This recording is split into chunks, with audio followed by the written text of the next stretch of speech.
to the thought for the day for April the 25th. The readings for today are Deuteronomy chapters 10 and 11, Ecclesiastes chapter 4 and Acts chapter 1. And the title of the thought is, Jesus will come in the same way as you saw him go. These words should be familiar to all Bible readers.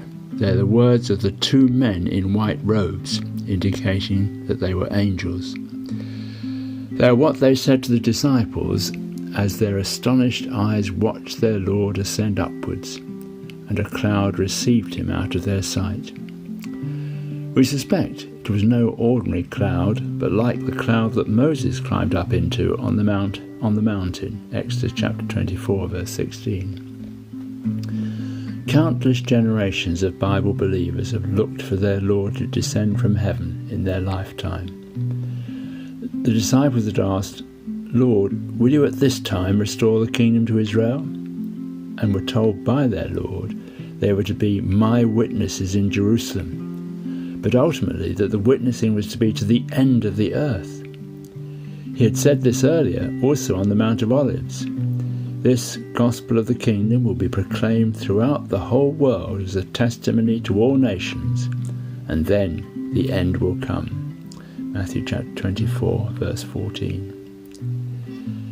The other sign which Jesus gave, which Luke also recorded, was that Jerusalem will be trampled underfoot by Gentiles until the times of the Gentiles are fulfilled. Today, Jerusalem is constantly a centre of world attention, and the returned Jews have made it the capital of their resurrected country. The evidence is plain that the climax of the ages is near, but we know and must emphasize that it was not for the disciples then or now to know exactly when. Notice again the answer of Jesus when the disciples asked him, "Lord, will you at this time restore the king to Israel?" They were commissioned to be my witnesses in Jerusalem and in all Judea and Samaria. It is true for believers today to complete that commission and to the end of the earth. Are you his disciple? Are you helping this commission to be carried out?